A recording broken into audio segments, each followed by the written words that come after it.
Brandon Roy has one of the most tragic stories in recent NBA history. He's one of those players that just makes you think, what could have been? Could he have made the Hall of Fame? How many All-Stars would he made? What records could he have broken? Brandon Roy was selected 6th overall in the 2006 NBA draft of the Portland Trail Blazers, but he could have gone there a lot earlier. He showed to be an exceptional talent from a very young age, and he was one of the best high school players in the country at Garfield High School in Seattle. And he was a candidate to enter the 2002 NBA draft straight out of high school, because in this time period it was allowed and a lot more common.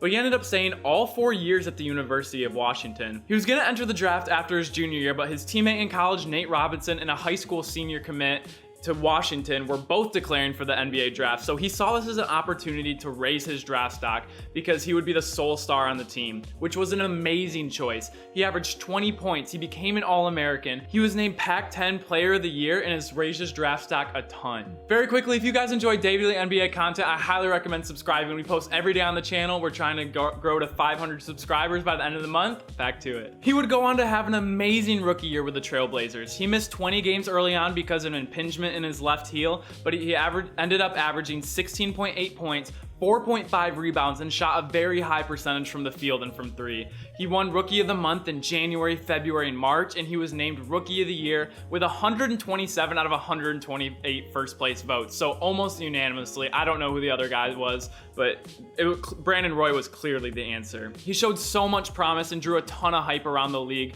as a potential perennial all-star. And his next season only confirmed this. He made improvements everywhere in his game. He was an all-star in the 2008 season, and he averaged 19.1 points, 4.7 rebounds, and 5.8 assists. He was on a tear, and his game proved to have very few weaknesses.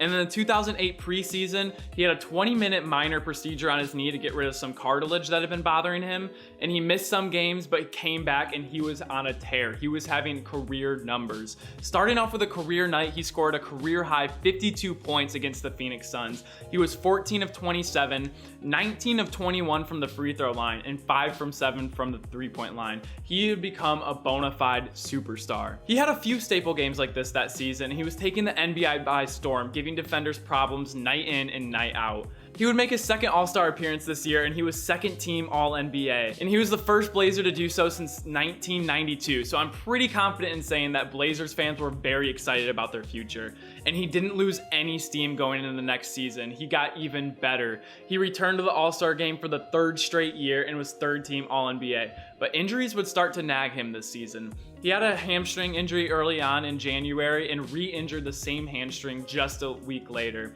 And he slightly tore his meniscus in April, but had a minor surgery and was able to return for the second round of the playoffs. And it wasn't just NBA fans noticing Brandon Roy, it was NBA All-Stars as well.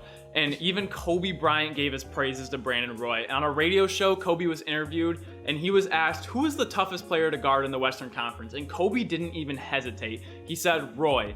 365 days, 7 days a week. And he even said in his quote, no weaknesses in his game. And he said this about Brandon Roy. He was only 25 years old at the time. But unfortunately, this is a tragic story, and this is where it starts to get sad. He started the 2010-2011 season as normal, but his knees started giving him more and more problems. He didn't have a lot of cartilages in his knees left anymore, and it caused chronic pain. And he started missing more and more games with larger chunks at a time. And he started playing less minutes and had to play a less important role on the team because he was always in pain. Luckily, they had LaMarcus Aldridge, also a rising star in the league, but Brandon Roy was the leader of that team going before this injury. And I could go over all the little games he missed and the little stretches, but he eventually needed surgery on both of his knees. And he averaged a career low this year in every category in points with 12, 2.5 rebounds, and 2.7 assists. He was falling from NBA star levels right before our very eyes. And it's just unreal that a year before, the late and great Kobe Bryant said he was the hardest player to guard, and it wasn't even close. And I mean, Kevin Durant was in the West at this time.